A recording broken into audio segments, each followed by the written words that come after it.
All right, the Action Bible, Chapter 7, God's Wager. In a distant land, Job, a man who loves God, has everything he needs. He has 7,000 sheep, 3,000 camels, 1,000 oxen, 500 donkeys, and servants to take care of all his needs.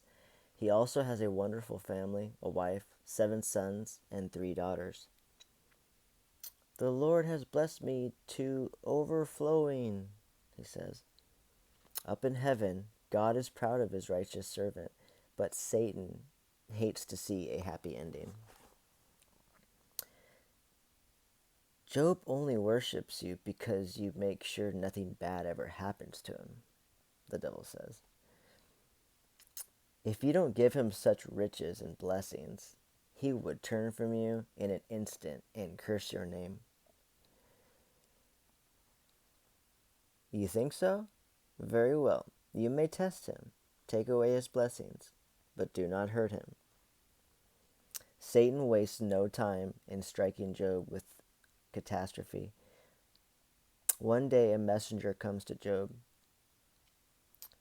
The Sabaeans attacked. They stole the oxen and donkeys and killed the people working in your fields. I'm the only one who escaped. That same moment, another messenger arrives. Lightning struck the sheep and shepherds. They're all dead. I'm the only one who escaped. Then a third messenger comes. Chaldeans raided the camels and killed the camel drivers. I'm the only one who escaped. Yet another messenger arrives with bad news. Your oldest son's house collapsed, killing all of your children. I'm the only one who escaped.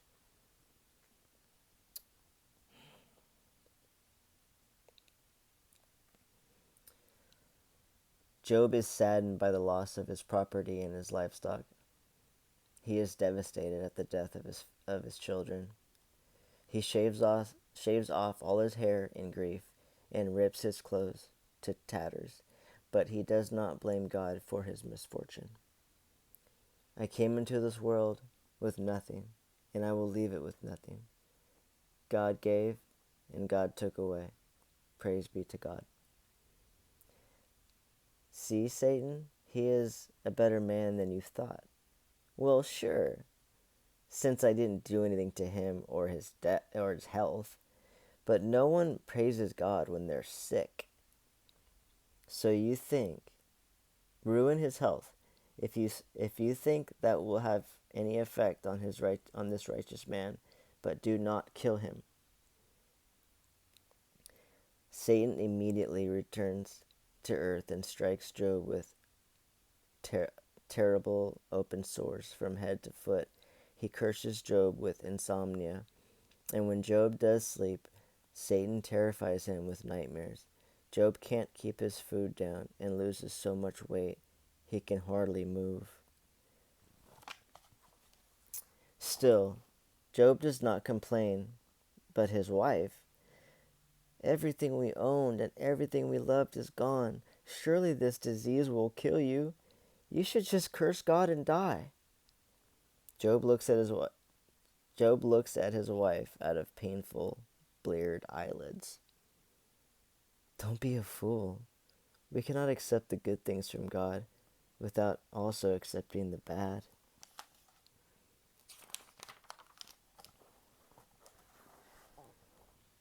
When Job's friends hear about his troubles, they come to sit with him in the garbage dump at the edge of town.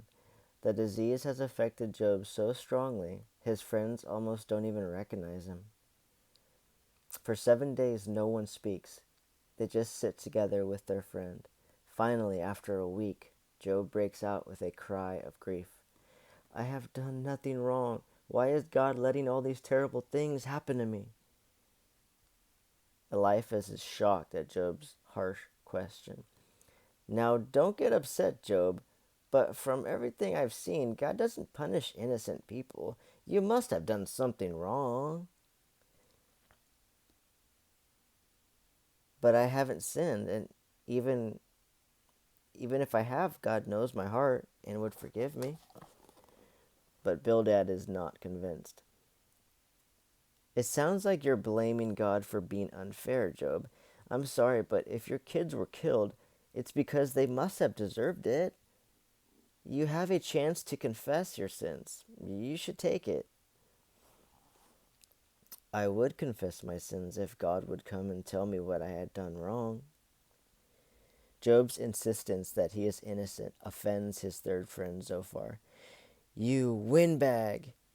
You don't know anything about God. You stubbornly insist that you have done no wrong when the only thing that can save you is to apologize to God for your sins. Some friends you are. You do not comfort me at the worst time of my life. You think you speak for God? I only wish we could come speak. I only wish he would come speak for himself. Even if he killed me, I would trust in him. Even as Job speaks, God suddenly comes to him in a storm. Stand up on your feet like a man. I will question you, Job, and you will answer me. You think you know so much, Job? Where were you when I laid the foundations of the earth? Have you ever commanded the morning to come? Do you show the sun where to rise? Can you unite the ropes that hold the stars together? Can you rule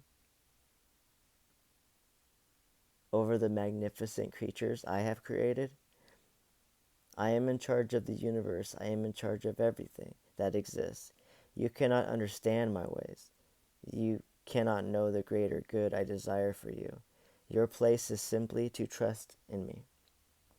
In reply to Job's God's speech, Job falls to his knees. I spoke about things I didn't understand. Forgive me.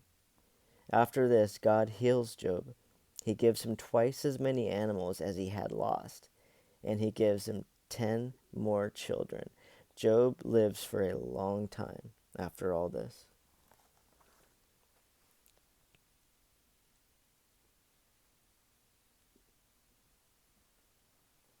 End of chapter 7.